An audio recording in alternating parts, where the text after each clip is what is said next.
usar e consegue ver. Nessa série de Páscoa, né, esse tempo para os cristãos no calendário litúrgico é chamado de Quaresma, né? E que é o período que vai do Carnaval, da quarta-feira de cinzas, até o domingo da ressurreição.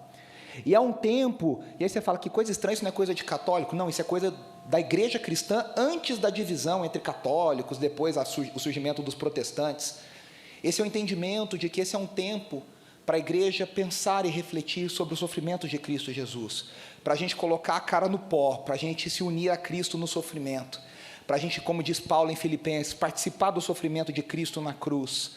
E aqui na EBMetrô, na nossa série de Páscoa, nesse ano de 2022, nós temos falado sobre os 7 momentos de Jesus, rumo ao Calvário e rumo à ressurreição, segundo o Evangelho de Mateus, nos capítulos 26, 27 e 28 de Mateus. E Mateus nos conta a história, cada evangelista tem um enfoque diferente, né? Dizem que o primeiro evangelho a ser escrito foi o Evangelho de Marcos, porque Marcos recebeu a sua fonte de Pedro, do apóstolo Pedro. E depois os outros evangelistas, eles derivaram seu relato de Marcos, né, tendo sido o último evangelho a ser escrito, o Evangelho de João, que é diferente dos outros 3, por isso que os outros 3 são chamados de evangelhos sinóticos, porque eles têm semelhanças, e o Evangelho de João é um evangelho que tem um enfoque muito diferente desde o seu início, mas contam a mesma história e contam a história com riquezas e com ângulos diferentes, para que a gente veja a riqueza do trabalho de Cristo Jesus, da obra de Cristo Jesus, daquilo que Cristo Jesus nos ensinou. E Mateus, ele escreve o seu evangelho, a gente tem falado aqui, principalmente para judeus. Ele escreve o seu evangelho para que o povo judeu entenda que Jesus é o cumprimento das promessas feitas a Israel. E aí eu tenho trazido esse enfoque em todas as mensagens. A gente começou lá em Betânia, na casa de Simão o leproso, que provavelmente poderia ser pai de Marta, Maria e Lázaro, o Lázaro que foi ressuscitado por Jesus, onde Maria quebra o seu perfume precioso e ela derrama aquilo na cabeça de Jesus, e Jesus diz: ela está me preparando para a minha morte, ela está me ungindo para a morte. E aí nós entramos com Jesus em Jerusalém, nós vimos aquela tensão daquela ceia de Páscoa, daquela refeição da Páscoa, o Pêssar, né, a Páscoa judaica sendo celebrada, e Jesus então traz um novo roteiro, um novo significado, dizendo: vocês agora não vão mais celebrar a saída do Egito, vocês agora vão celebrar a verdadeira libertação, e a verdadeira libertação é a libertação do pecado e da morte, que só o Cordeiro de Deus, eu, Cristo Jesus, posso dar e trazer a este mundo. Nós vimos Jesus sendo traído. Primeiro nós vimos Jesus se humilhando no Getsemane, antes de ser traído. Jesus prestes a cumprir a missão que Israel não cumpriu. Jesus sendo a oliveira em meio a oliveiras. Jesus sendo aquele que iria cumprir o que Israel foi incapaz de cumprir. E aí Jesus é traído por Judas. Jesus é levado preso ao Sinédrio, ele tem um julgamento totalmente injusto, totalmente manipulado, totalmente preparado para que ele recebesse uma sentença de culpa. E aí nós vemos que Mateus o tempo inteiro está descrevendo sempre 2 lados. Aqueles que estão com o Cordeiro de Deus, e nesse momento, na verdade, Jesus está bem sozinho, bem sozinho. E nós vemos que ele mostra sempre uma conspiração contra o ungido do Senhor, que ironicamente é feita pelos sacerdotes e homens de Deus, teoricamente homens de Deus, que deveriam amar a Deus e amar o Filho de Deus, estavam ali conspirando para tirar a vida do Filho de Deus. E aí nós vimos na semana passada, retrasada, Jesus diante de Pilatos. E Pilatos pergunta para Jesus: você é o rei dos judeus? E Jesus dá uma resposta que eu disse aqui, que é completamente ambígua, porque Jesus responde tanto que sim quanto que não. E aí você fala: tá, mas é o sim ou é o não? E é engraçado que a resposta de Jesus precisa ser sim e não. O sim equilibra o não e o não equilibra o sim. Porque se fosse só sim, Jesus diria: Pilatos, eu sou uma ameaça para você. Eu sou uma ameaça para o Império Romano. Eu sou uma ameaça para os governadores desse mundo. Mas Jesus sempre disse que o reino dele não era deste mundo, que a guerra dele não era a nossa guerra. Ele diz para Pedro: você cortou a orelha de Malco com a espada, mas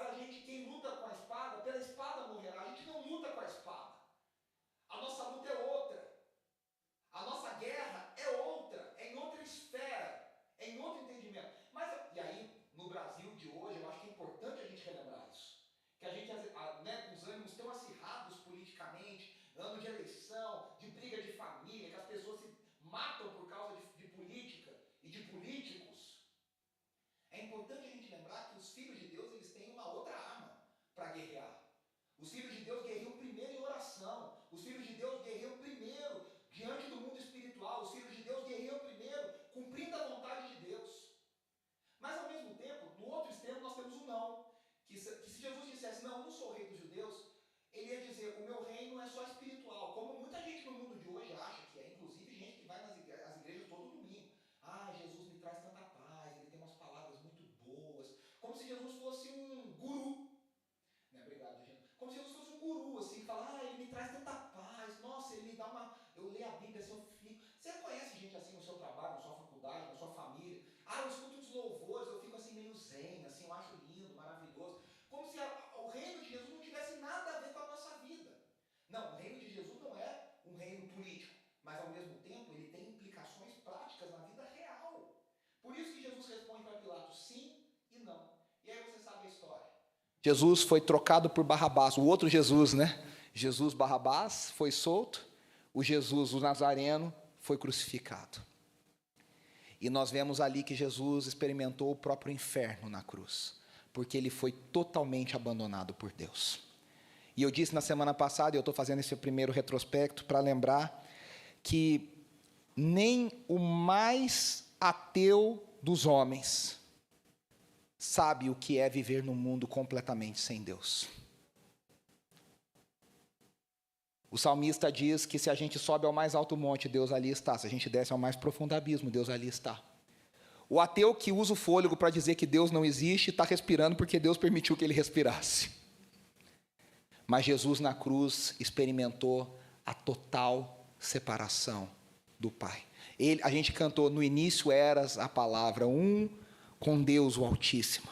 Ele estava unido desde a eternidade. E naquele momento na cruz, Jesus experimentou uma dor tão grande. E ele teve uma experiência que ele nunca havia tido. Mesmo encarnado, ele estava completamente separado do Pai. O Pai se ausentou de Jesus, porque Jesus estava carregando o pecado, que é meu e que era seu. E aí Jesus clama na cruz, Mateus nos conta, Deus meu, por que me abandonaste? E ali, com essas palavras, ele entrega o seu espírito. Jesus não morreu, Jesus deixou-se morrer. Se existisse essa expressão em português. Jesus não foi vencido pela morte, ele se entregou para a morte. E aí nós chegamos no finalzinho do capítulo 27, e eu queria que você abrisse a sua Bíblia. Hoje quem tem celular está em vantagem, hein? Quem está lendo no celular hoje está numa vantagem grande sobre quem trouxe a impressa. Nós vamos ler a partir do versículo 54 do capítulo 27 de Mateus, que diz assim, Mateus 27, 54. Nós vamos ler um trechinho grande, eu queria que você prestasse atenção, porque é muito impactante. Quando o centurião e os que com ele vigiavam Jesus viram o terremoto e tudo o que havia acontecido, ficaram aterrorizados e exclamaram, verdadeiramente esse era o Filho de Deus. Muitas mulheres estavam ali observando de longe. Elas haviam seguido a Jesus desde a Galileia para o servir.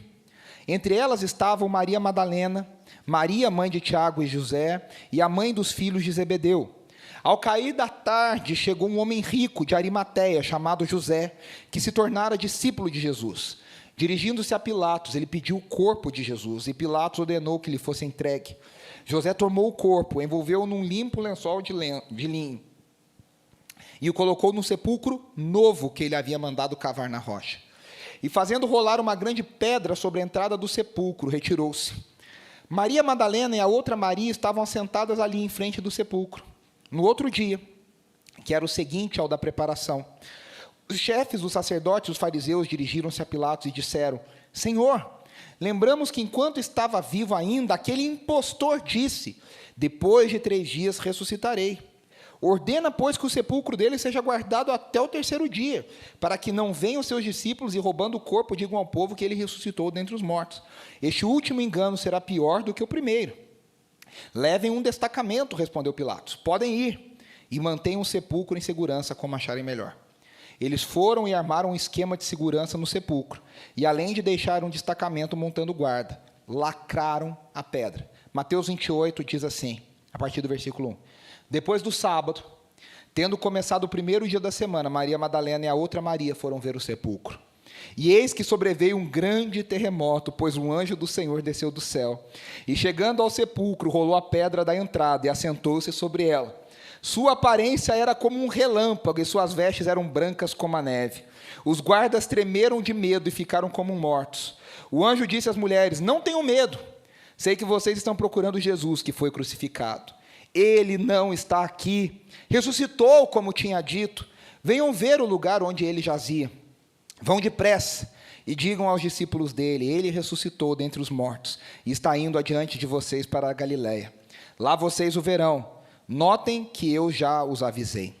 As mulheres saíram depressa do sepulcro, amedrontadas e cheias de alegria, e foram correndo anunciá-lo aos discípulos de Jesus.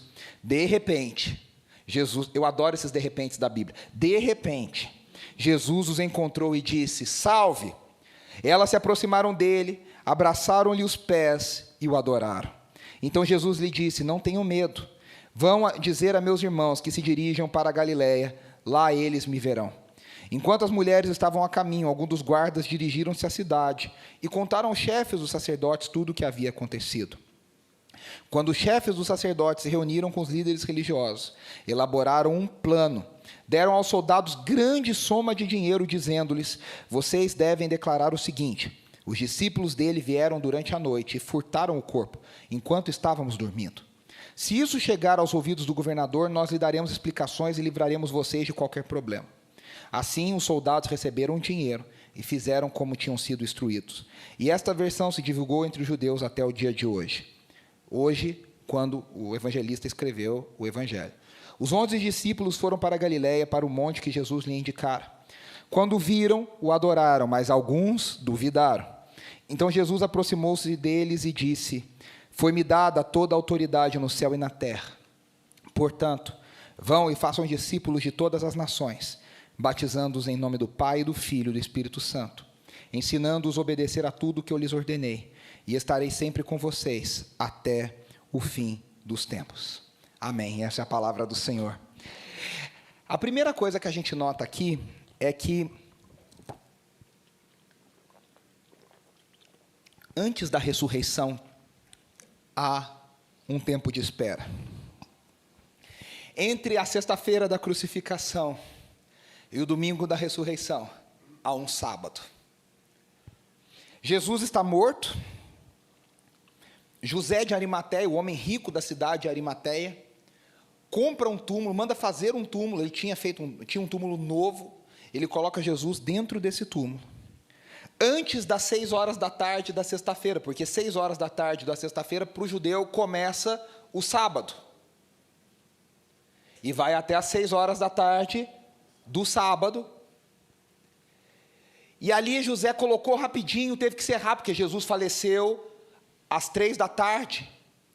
Então ele tem pouco tempo para ir. Ele era um homem importante, ele era um homem de posse, ele era membro do Sinédrio, e ele vai até o pretório onde estava Pilatos, e ele pede a Pilatos o corpo de Jesus. E Pilatos então decide conceder o corpo de Jesus a José, e José rapidamente o coloca num lençol. E é interessante que Jesus já tinha falado isso, ele sabia disso quando ele fala para Maria: ela está me preparando para a minha morte. Querendo dizer, não vai nem ter tempo deles me perfumarem da forma correta e adequada. E aí José pega o corpo de Jesus, enrola num lençol e coloca num túmulo. Mateus faz questão de dizer que esse túmulo era um túmulo novo. Por quê? Porque ele está dizendo que não há mais corpos ali dentro daquele túmulo. Porque era muito comum o seguinte: a pessoa morria, ele era enrolado nesses panos. Você já viu em filme, em muitas culturas antigas era comum enrolar em panos. Algumas queimavam o corpo, outras colocavam no mar. Mas os judeus enrolavam e eles abriam buracos nas cavernas, nas pedras, e eles colocavam, tipo prateleiras, nas grutas, e eles colocavam o corpo ali. Quando o corpo já havia apodrecido totalmente, entrava alguém, colocava os ossos dentro de uma caixa, que era chamada de um ossário, e aí aquela caixa ficava ali, mas havia lugar para que novos mortos daquela família fossem colocados ali. Mateus faz questão de dizer que o túmulo onde Jesus foi colocado por José era um túmulo novo, ou seja, era um túmulo que não havia sido usado ainda. E Mateus vai nos dando muitos detalhes, porque ele diz que os sacerdotes vão a Pilatos e falam: olha, ele falou que ele ia ressuscitar. Cá entre nós, né? Os sacerdotes ouviram mais do que os discípulos em alguns momentos, mas isso é outra história. Ele falou que ele ia ressuscitar ao terceiro dia, mas ouviram para o mal, né? Aí manda uma guarda ficar lá montada em frente, e aí Pilatos manda um grupo de soldados, e além de tudo, aquela grande pedra que foi colocada. Por que essa grande pedra era colocada? Alguns estudiosos entendem que essas pedras poderiam ter 2 metros de diâmetro. Então eram pedras muito pesadas e grandes. Por quê? Porque havia o costume de gente roubar coisas dos mortos dentro do túmulo. Você vê que a sem-vergonhice vem lá da antiguidade. O pessoal roubava os corpos, coisas dos corpos, porque as pessoas às vezes eram enterradas com anéis, com coisas, então entrava gente lá para roubar. Então, para proteger o corpo, eles colocavam uma pedra muito pesada. Só que Mateus ainda tem um cuidado de nos dizer que, além da pedra pesada, os guardas selam essa pedra. O que significa isso? Significa que o selo antigo era uma cera derretida nas cartas e tal, e aquilo, quando era rompido, não tinha jeito de consertar, então não dava para dar uma espiadinha e voltar a fingir que não tinha acontecido. Uma vez rompido, não tinha como restaurar, e quebrar um selo imperial era crime, romper esse selo que foi colocado pela autoridade romana. Aquela pedra foi selada, e aí a gente vê todo esse processo acontecendo na sexta-feira, e no comecinho do sábado. Os romanos fazem isso no sábado, porque para eles não é o Shabat é dos judeus. O fato é que, entre a sexta-feira da paixão e o domingo da ressurreição, há um sábado. É interessante que a ressurreição de Jesus aponta para a redenção de todas as coisas. E é interessante que, entre a ressurreição de Jesus e a ressurreição final de todos nós, também há um tempo de espera, e nós estamos vivendo esse tempo de espera. Já são 2000 anos. Alguns de nós gostaríamos que a coisa acontecesse rápido. Lá na igreja de Tessalônica, o pessoal já falou para Paulo: já aconteceu, Jesus já voltou. E Paulo fala: queridos, não se confundam. Alguns estão falando que a volta do Senhor já aconteceu, mas ela ainda não veio. Tem uma série de coisas para acontecer. E nós estamos 2000 anos depois, e a volta do Senhor ainda não aconteceu. Nós estamos nesse tempo de espera. Eu acho isso muito interessante, porque no agir de Deus há sempre um tempo de espera. A gente gostaria que Deus fizesse as coisas assim, né? Papum. Para algumas coisas, quando nos interessa, a gente gostaria que Deus agisse rápido. Mas é interessante, porque a maior prova de que Deus sempre nos dá um tempo de espera é o tempo que há entre a primeira vinda e a segunda vinda de Jesus. A gente não sabe por que, a gente não entende, mas Deus sabe o tempo exato. E Deus prepara. Você pode se perguntar: por que Jesus não morreu na sexta e ressuscitou na própria sexta, no final do dia? Por que Jesus não ressuscitou no sábadozinho de manhã, para já facilitar, não deixar os discípulos tão desesperados? A gente não entende. Por que Jesus demorou 30 anos para começar o seu ministério? Por que ele não começou com 18? Com 21? Deus sempre coloca um tempo de espera. O povo que sai do Egito precisa caminhar pelo deserto para chegar na terra prometida. Tudo bem que essa caminhada demorou só uns 40 anos mais do que eles esperavam, mas isso é outra história. Sempre há um tempo de espera. E aí, meus irmãos, eu quero trazer isso para a nossa vida, que é o seguinte: a espera não significa que Deus não está trabalhando. A espera não significa que Deus se esqueceu. O tempo que a gente fica aqui, a teologia chama isso de já e ainda não, a gente está lá nesse limbo entre a primeira e a segunda vinda de Jesus. Então tem coisas que são meio estranhas para a gente, porque a nova criação já começou, mas ela não veio ainda totalmente. É como se fosse a adolescência nossa, né? Que o corpo está querendo ficar adulto, mas ainda tem cabeça de criança, a gente fica todo desengonçado, até cachorrinho tem isso. A Suquita, nossa cachorrinha, está passando por esse tempo. Ela está perdendo pelo de filhote e tendo os pelos de adulto, fez 1 aninho. Aí a menina lá do veterinária falou assim, essa época que o cachorrinho fica adolescente, eles ficam feios, ela tá feia, ela falou assim, parece que ela foi cuspida, né, porque o pelo tá ali feio. A gente, quando é adolescente, a gente fica tudo desengonçado, né, cresce uma perna, aí não cresce o braço, aí você fica meio com a cabeça maior que tudo, sei lá. É o tempo de espera. A criação natural, o mundo natural é assim, e o mundo espiritual também é assim. Sabe por quê? Primeira coisa, Deus nos ensina nesse tempo de espera. A nossa fé é provada e testada nesse tempo de espera. E quem já passou por um tempo de espera, sabe do que eu estou falando. Há um tempo atrás, eu estava num momento muito decisivo da nossa vida, e eu orando desesperado com Deus, orando disso, para falar, Senhor, eu preciso de uma resposta. Sabe aquele tempo que você gruda em Deus, que você quer uma resposta, e você precisa de uma resposta? E aí eu estava lendo um livro, e o autor estava falando sobre Neemias. E aí ele dizia assim, é o Andy Stanley, pastor Andy Stanley da North Point. Ele diz assim, Neemias não ficou sabendo da situação do povo e imediatamente foi falar com o rei. Se você ler direitinho Neemias, há um período entre o tempo que Neemias sabe da situação de Judá e o tempo que ele vai falar. O que Neemias faz nesse tempo? Ele ora e se prepara e jejua. E aí ele começa a falar sobre situações na Bíblia onde esse tempo aconteceu. E aí ele pega e fala entre Moisés e Neemias, ele fala assim, entre 4 meses e 40 anos, a Bíblia nos mostra que Deus nos faz esperar. E a gente se angustia na espera. Você imagina os discípulos, a gente não sabe onde estavam, né? Estavam desaparecidos, né? Então vamos falar de quem estava ali firme e forte. Aliás, o Evangelho é muito fera quando conta isso, porque as figuras principais nesse momento são as mulheres no ministério de Jesus. E você tem que lembrar que é uma sociedade que não valorizava as mulheres. E os evangelistas todos dão o papel principal para as mulheres nesse momento. Quem ficou firme, quem ficou até o final, quem ficou ali, foram as mulheres. Então, isso é uma coisa muito interessante. Mas elas estavam ali angustiadas.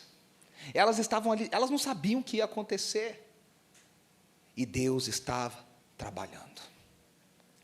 No silêncio, no aparente silêncio, na sua vida, Deus está trabalhando.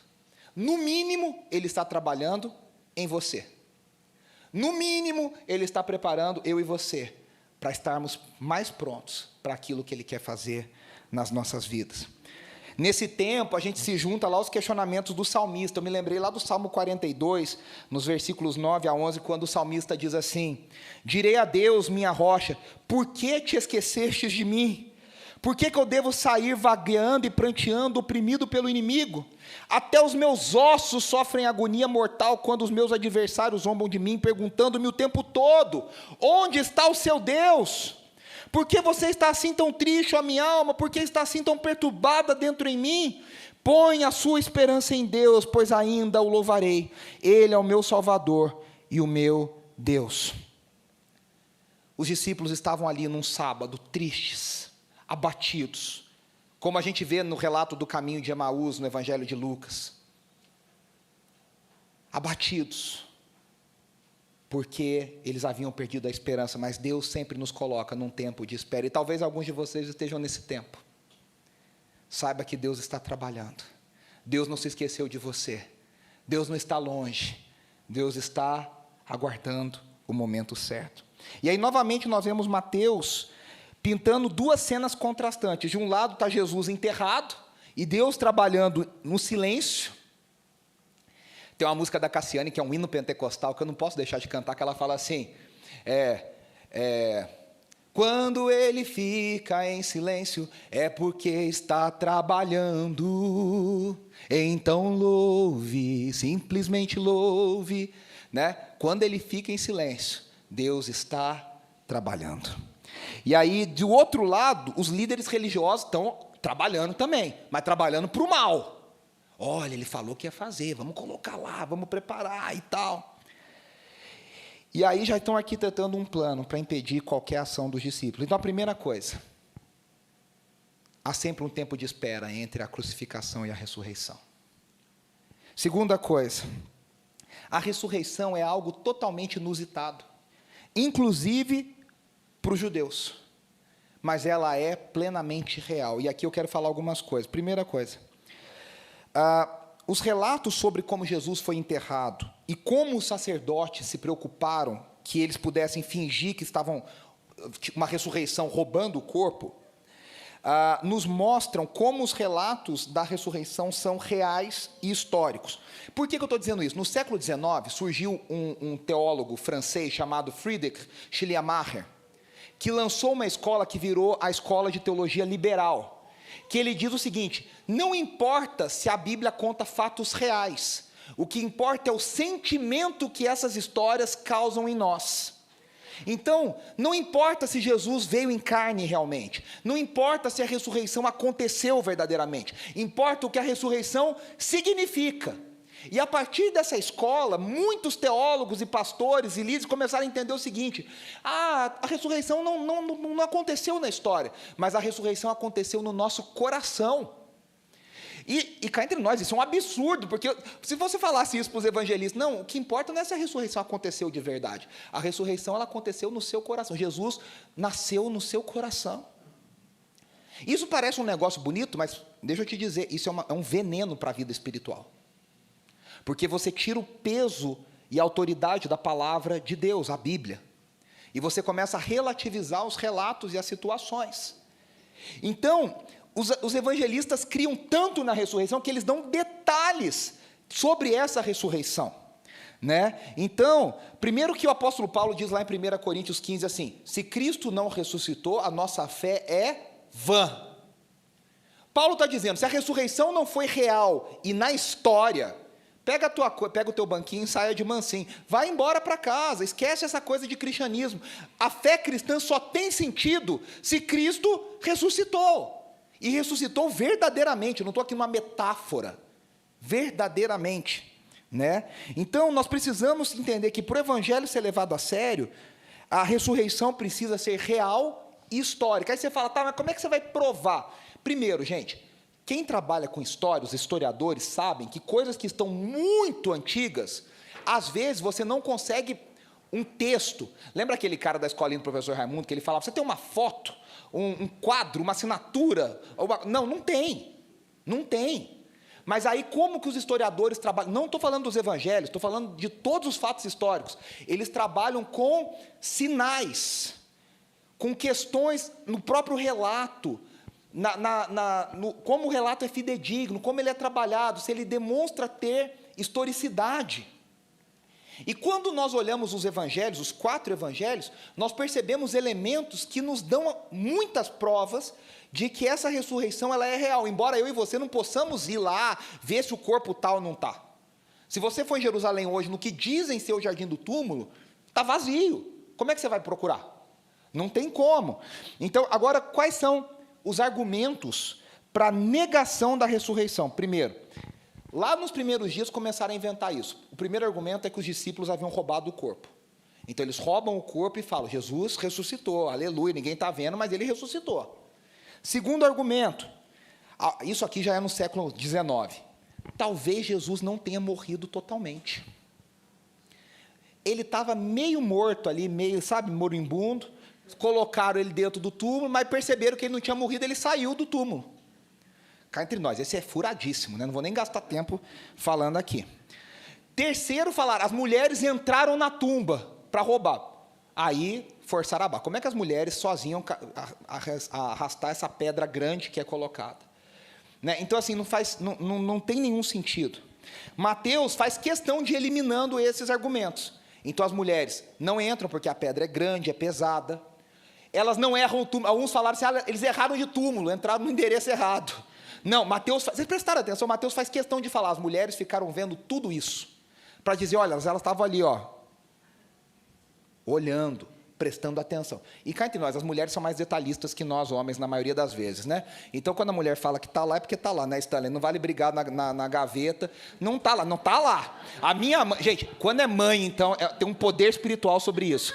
Quando mãe fala, se eu for lá e achar, rapaz, a coisa materializa dentro do negócio, assim, eu não sei o que acontece. Não estava, mas algum poder espiritual faz o negócio materializar lá dentro, né? Mãe tem um poder, assim, é uma graça do pai que acontece aí. E aí, o final da história que é triste, né? Se eu for lá e achar, você vai apanhar. E geralmente você apanhava, né? Mas isso é outra história. Então Mateus fala, a tumba foi selada. O túmulo era novo. Os discípulos não estavam nem lá, ninguém sabia, procura-se os discípulos, ninguém sabia onde eles estavam. Como é que eles inventaram esse plano se eles estavam desesperados? E aí, há muitos argumentos a favor da historicidade da ressurreição. Primeiro, judeus não criam na ressurreição assim. Os judeus criam numa ressurreição, uma parte dos judeus, que os saduceus não criam na ressurreição, de jeito nenhum. A outra parte dos judeus cria na ressurreição final, aquela lá no final de tudo. Eles não criam que pessoa pudesse ressuscitar no meio da história. Então, quando Lázaro ressuscita, aquilo é um escândalo. Aquilo ali é um acidente da natureza na cabeça dele. Não, ressurreição é lá no final de tudo. Por isso que quando Jesus fala de ressurreição, imediatamente a pergunta que vem, você pode ver nos evangelhos, é: Senhor, quando que o teu reino virá? Porque eles creem que a ressurreição tem a ver com a vinda do reino. Não uma ressurreição que aconteça antes do final da história. Então, os judeus não criam na ressurreição. E a gente sabe que nem os gentios, quando Paulo fala da ressurreição lá em Atenas, Atos 17 não conta essa história, dizem que Paulo é ridicularizado pelos intelectuais de Atenas, porque eles falam: que história é essa? Até aqui a gente estava aqui, mas ressurreição, você forçou a barra. Então, ressurreição era um argumento absurdo, né? A grande questão é, se não fosse verdade, ninguém inventaria a ressurreição, porque era a coisa mais absurda que existia. Segunda coisa, Mateus e os outros evangelistas colocam testemunho na boca de mulheres. Numa sociedade que despreza as mulheres, se eles quisessem que a mentira fosse levada a sério, eles nunca colocariam a palavra da ressurreição na boca das mulheres. Em todos os evangelhos, quem dá a notícia são as mulheres. Quem vê Jesus são as mulheres.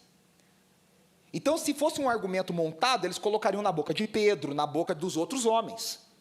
Então, mostra que, mais uma vez, eles estão dando um relato fidedigno do que aconteceu. Terceira coisa, Paulo fala lá em 1 Coríntios, que é o grande texto da ressurreição, 1 Coríntios 15. Paulo diz assim: meus irmãos, nós temos muita gente viva. Ele fala Pedro, Tiago, e ele vai citando os nomes, ele diz, e outros, cerca de 500 irmãos, que viram o nosso Senhor ressurreto. Paulo está falando, para a gente não sabe quem que é, né? Eu tenho uma mania, a Andressa dá risada de mim, que às vezes eu falo assim: sabe o fulano? Aí a pessoa fala: não. Aí eu falo: você sabe sim, é aquela pessoa lá que não sei o quê. Paulo está falando para pessoas assim: ó, você quer saber? Vai lá, eles estão vivos, eles te contam do que eles ouviram. 1 João fala assim: aquilo que vimos, ouvimos e tocamos. Essa palavra nós compartilhamos. Para nós, a gente crê pela fé, mas para eles viram. Paulo não ia se queimar de falar, vai lá perguntar para eles se fosse mentira. Ele está dizendo, há pessoas vivas, ainda hoje, que viram e testemunharam com seus próprios olhos, são chamadas testemunhas oculares. Então, há vários argumentos. E aí, Mateus descreve essa cena com muita dramaticidade. É o evangelho que traz mais drama para esse momento. Por quê? Há um terremoto, com a descida do anjo. No texto de Marcos, o Gino hoje pregou o texto de Marcos de manhã lá na igreja de Campo Belo, as mulheres chegam, o anjo já está lá. No texto de Mateus, o anjo está descendo, e quando ele desce, a pedra rola, e aí sai um furacão, deve ter saído luz, deve ter feito um esquema todo, e o anjo senta em cima da pedra. E olha que interessante, os comentaristas são unânimes em dizer que a pedra rola, não para Jesus sair lá de dentro, como quando a pedra é tirada, Lázaro sai de dentro. A pedra rola, Jesus já não estava mais dentro. Jesus não precisava mais, o corpo novo de Jesus não precisava mais que a pedra fosse tirada para ele sair. Se você se lembra, quando os discípulos estão reunidos numa sala fechada, Jesus aparece no meio deles. Porta, parede, pedra, agora ele atravessa tudo. A pedra é rolada para que as mulheres entrassem. E olha como é interessante. O anjo diz, venham e vejam onde ele estava. Eu não acredito numa fé cristã que não permite dúvida, e não permite pergunta, e não permite questionamentos. Tem muita gente que fala, né? Não questiona, só acredita. Isso não é fé cristã. A fé cristã é aquela que fala, você duvida, você tem questionamento. O Max Lucado fala uma coisa linda, ele diz, a fé nasce da dúvida. É uma coisa louca. A gente duvida e no meio da dúvida Deus faz nascer fé. Né? O anjo fala, não precisa ter medo, não estou escondendo nada não. Vem cá, venham aqui dentro. Vejam o lugar que ele estava. Ele não está mais. O silêncio de Deus agora é rompido. Um anjo mensageiro aparece e fala, vocês vieram procurar Jesus? Ele não está aqui. Ele ressuscitou. O Deus que ficou em silêncio na cruz, agora volta a falar através dos seus mensageiros. E ele fala, Jesus ressuscitou. O relato sobre essa versão mentirosa, inventada pelos sacerdotes, ele fracassa. Por quê? Primeira coisa, se os guardas estavam dormindo, como é que eles viram os discípulos roubando o corpo? Primeira pergunta. Segunda pergunta, se eles não estavam dormindo, por que eles deixaram os discípulos roubar o corpo? É um argumento falacioso, ele não se sustenta. Então, no entanto, muitos acreditaram nessa mentira até o dia do Evangelho for escrito. Por isso que Mateus diz, muitos ainda acreditam até o dia de hoje. Não hoje, 2022, hoje lá, quando Mateus escreveu o Evangelho. Agora, veja só, a oposição ao reino de Deus passa pela necessidade de se negar a ressurreição. A questão central da fé cristã é a ressurreição. Você quer um evangelho que não muda nada, um evangelho que não tem gosto de nada, um evangelho que não vale para nada? Mexe na ressurreição. Tira a ressurreição. A ressurreição é o que torna o evangelho uma mensagem transformadora, uma mensagem revolucionária, uma mensagem subversiva, uma mensagem que transforma pessoas de dentro para fora, uma mensagem que derruba impérios, uma mensagem que muda a vida, o rumo da história. É a ressurreição de Cristo que faz o evangelho ser essa mensagem transformadora. E aí, o anjo fala 4 verbos, né? Ele fala, venham ver, e depois ele fala, vão depressa e digam. Então, veja o movimento, venham ver, e uma vez que vocês viram, agora vocês vão e proclamem, e preguem. A fé cristã nos convida à contemplação, e depois à proclamação. Você não pode falar daquilo que você não viveu. O Assir estava me falando hoje de manhã, que ano que vem, um disco lendário de Vencedores por Cristo vai fazer 50 anos, que é o disco Se Eu Fosse Contar. E essa música fala exatamente isso, eu falo daquilo que eu vi, deixo claro, ele vive em meu coração. Né? Fala, se fosse outro me contando, poderia ser mentira, mas eu estou falando de algo que eu experimentei. A fé cristã é algo que você experimenta, e depois você compartilha, depois você vira testemunha. A fé cristã, como eu disse, não tem medo da dúvida, ela não tem nada a esconder. A fé cristã abraça o sentimento de espanto diante da verdade, mas o espanto precisa virar proclamação. E por último, meus irmãos, a ressurreição não apaga as marcas da cruz, mas ela transforma o seu significado. A primeira coisa que chama a atenção é que eu falei do corpo que atravessa a parede.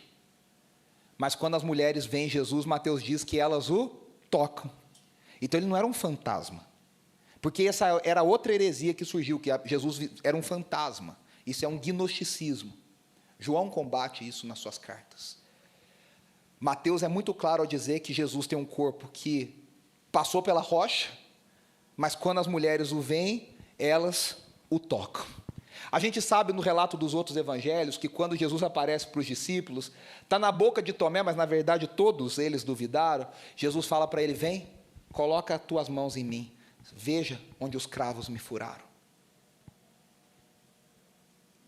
A ressurreição não apaga as marcas da cruz. O que eu quero dizer com isso? A nova criação surge da glorificação da primeira. A gente tem uma ideia que Deus vai jogar tudo fora e fazer tudo de novo. Esse não é o nosso Deus. Deus não joga nada fora que Ele começou, porque tudo que Ele faz é bom.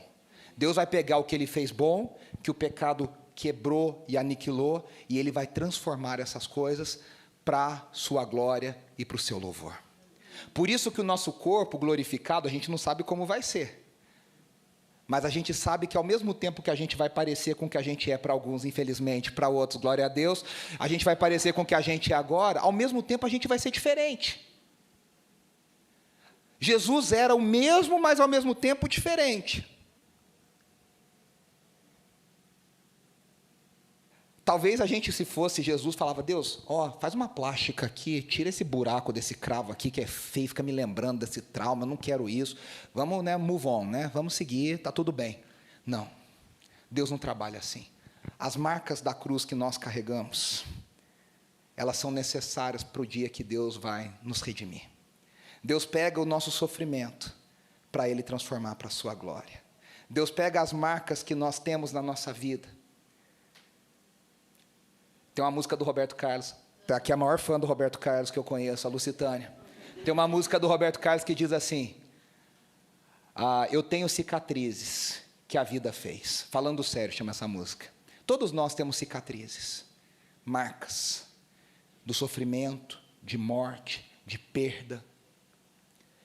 E o mais lindo não é achar que Deus vai jogar tudo isso fora e vai fazer tudo de novo. É aquela história que eu já falei, Tem gente que acha que a gente vai chegar no novo céu, na nova terra, a gente não vai lembrar de nada, não vai saber de nada, vai esquecer. Eu não consigo acreditar nisso, porque o Filho de Deus que foi crucificado, quando Ele é ressurreto, Ele ressurge com as marcas da cruz nas suas mãos. Nós vamos carregar as marcas, mas essas marcas não vão servir mais para a dor, não vão servir mais para sofrimento, essas marcas vão servir para a glória de Deus. Para o testemunho. Paulo fala lá em 1 Coríntios 15 que se semeia em corrupção para se colher em incorruptibilidade.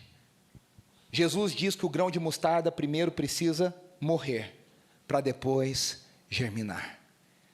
Deus é o Deus que tira a vida da morte, e isso é poderoso. Deus é o Deus que traz vida da morte. Não há redenção sem a queda. A ressurreição é o que transforma a cruz num símbolo de vitória. A cruz sozinha é um símbolo de vergonha e de derrota, mas a ressurreição faz a cruz ser um símbolo de vitória, um escândalo. E eu encerro aqui dizendo que a ressurreição inaugura um novo mundo. A partir do momento que Jesus volta dos mortos, Ele está trazendo uma nova criação. O N.T. Wright diz que ele tem um corpo que não é mais o corpo desse mundo, agora é um corpo de um novo mundo. É um corpo de uma nova dimensão, é um corpo de uma nova era, é um corpo onde um novo mundo já veio à existência. E Paulo diz lá em 1 Coríntios 15, porque Cristo ressuscitou, um dia todos nós ressuscitaremos com Ele. Porque Cristo já é a nova criação. Eu e você temos a esperança de que um dia nós seremos completamente, totalmente transformados. Todos nós. E aí, nesse novo mundo, Satanás já não governa mais, o dragão foi derrotado, Apocalipse mostra isso, a Babilônia caiu. Nesse novo mundo, Jesus disse, toda autoridade me foi dada nos céus e na terra. Nesse novo mundo, não é mais César que é o Senhor. Nesse novo mundo não é Roma que governa, nesse novo mundo Jesus é o Quírios, o Senhor, o grande governador do mundo. Por isso que a mensagem do Evangelho, ela é tão subversiva, porque ela não quer o imperador romano, ela quer o mundo. Ela está dizendo, Jesus é o Senhor do mundo, Ele é o Senhor dos senhores, e é isso que Apocalipse mostra, a Babilônia cai diante do governo de Deus. Daniel diz que os impérios desse mundo vão cair diante de uma pedrinha, e essa pedrinha que vem rolando, é a pedrinha do reino de Deus. Os discípulos de Jesus agora recebem uma ordem, nesse novo mundo, para irem por todo o mundo, anunciando essas coisas e fazendo discípulos. Eu escrevi aqui, um Deus que se encarnou, que ensinou sobre o reino, que morreu na cruz, levando os pecados de todo mundo, mas ressuscitou ao terceiro dia. E aí eu não posso deixar de pensar que essa comissão de Jesus, ela espelha a comissão dada a Adão e Eva, chamada de mandato cultural, para vocês dominarem sobre a terra, para vocês se espalharem pela terra. Essa foi a primeira criação. Na nova criação, Jesus está dizendo, agora os meus humanos da nova criação, os discípulos, vão se multiplicar, fazendo mais discípulos e mais discípulos e mais discípulos da nova criação. E qual é a nossa mensagem? A nossa mensagem é: a nova criação chegou, o novo mundo já existiu, Cristo já ressuscitou. Por isso a nossa fé não é em vão. A promessa de que Ele sempre estará conosco até o final. É isso que a ressurreição se trata. Ele diz: eu estarei com vocês até o último dia. Cristo ressuscitou, Ele está conosco. Cristo ressuscitou, a nossa fé não é vã. Cristo ressuscitou, essa é a nossa esperança. Eu queria te convidar a fechar os seus olhos, chamar os meninos aqui na frente para a gente cantar uma última canção, antes de encerrarmos a nossa celebração.